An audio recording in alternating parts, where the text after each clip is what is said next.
Hi everybody, if you're a new parent, you've probably already heard of the dreaded 4-month sleep regression, and if you haven't, sorry to be the one to break the bad news to you, but our daughter was a perfect sleeping angel until she was 4 months old, and then as if on cue, she started waking up crying multiple times a night.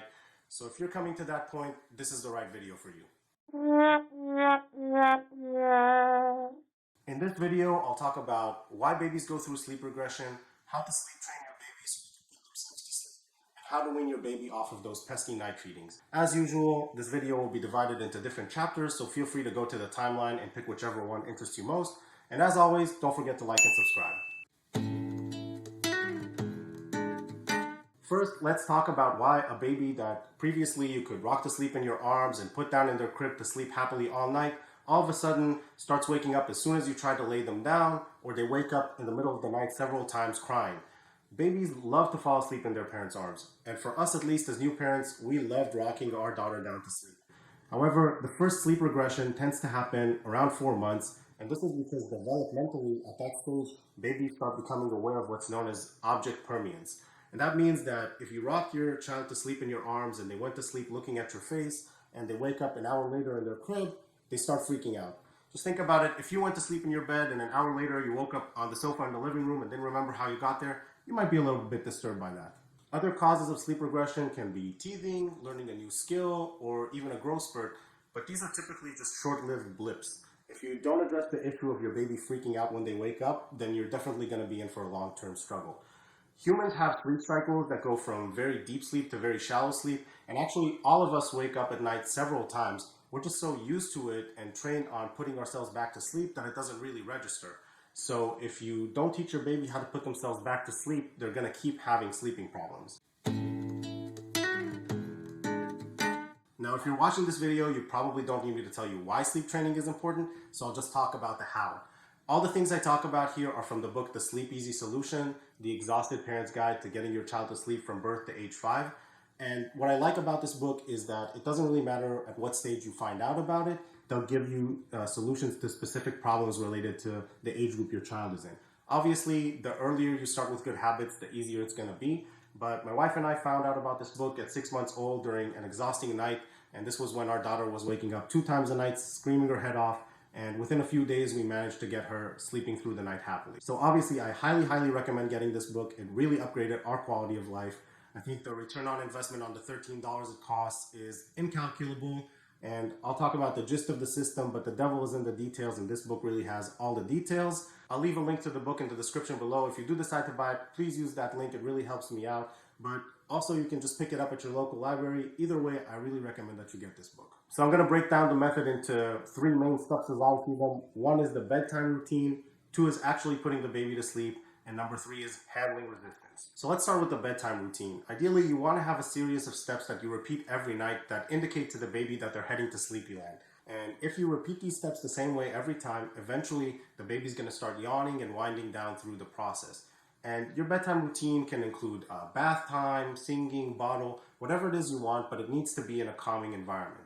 Our bedtime routine includes giving our daughter a bath. We then put her in her pajamas and feed her a pre-bed bottle.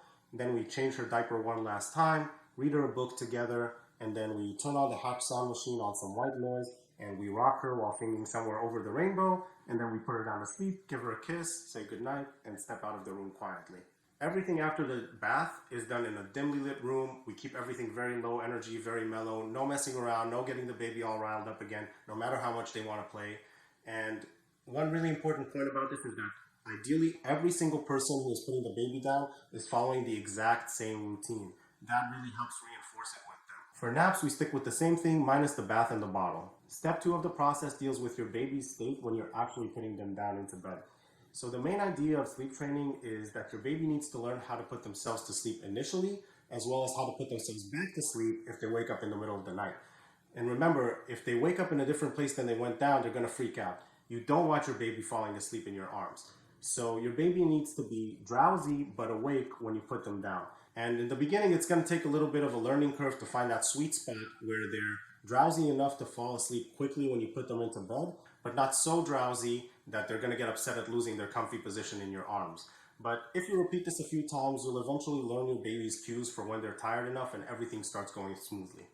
Finally, and this is the hardest part, is handling resistance. Especially early on, and sometimes even after they catch on, your baby is going to resist going to sleep this way, and very likely they'll cry. Now, sometimes they're going to cry because they're hungry or because something else is bothering them, like they're teething or they're in a new environment or something else is going on.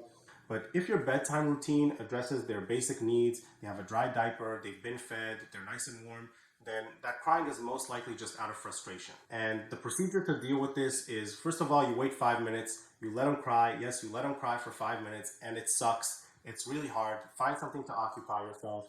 And after 5 minutes, you open the door, you go in halfway between the door and your baby, no touching the baby, and you just say something reassuring. So we stick with something like, "Oh baby, it's okay, calm down, mommy and daddy are right outside, go to sleep, you can do it, good night." Everything in very soothing tones, and then you step back outside and close the door.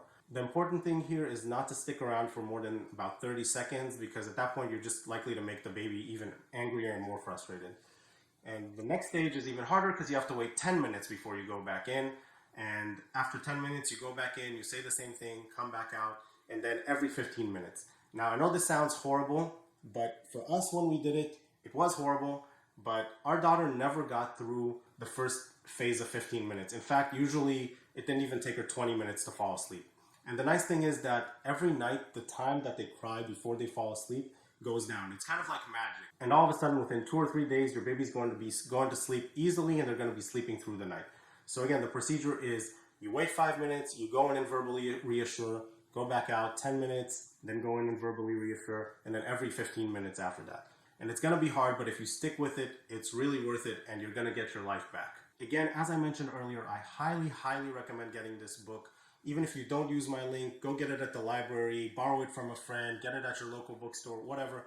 It's got a ton of details. It talks about different bumps in the road that can happen, different things to do at different age groups, and how to overcome those problems that there's no way to get into in one video.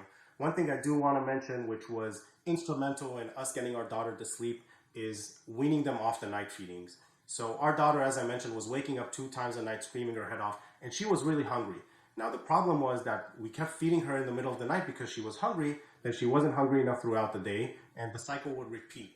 And so we didn't know how to get out of it. And this book gave us detailed instruction on how to wean her off those night feedings. The basic idea was you, for 3 days, suffer through it, and you record how much your baby is eating and exactly what times they're waking up. And then, for example, let's say our daughter was waking up at around 11 o'clock for the first feeding and eating, let's say, 6 ounces, and then waking up again at 3 a.m. and eating 5 ounces. Then each one of those feedings, you would wake her up an hour early. So yes, you have to set the alarm and wake yourself up. It sucks, but you do it and it's worth it. And we would wake up, let's say, first eat 6 ounces. The next night you wake up at 10, feed her 5 ounces, then 4 ounces, 3 ounces, 2 ounces, 1 ounces. And after 1 ounce, you cut off that feeding. And depending on how much your baby is waking up and how much they're eating at each feeding, that's going to determine how long it takes you to wean them. But it's so worth doing. Really, this is what got us through the night with her. And we got it sorted out within maybe 4 or 5 days. And then she was sleeping through the night happily. So again, I can't recommend this book enough. I hope you get it. I hope this video brought you value. If it did, hit that like button. Don't forget to subscribe. Thank you all for watching. See y'all next time.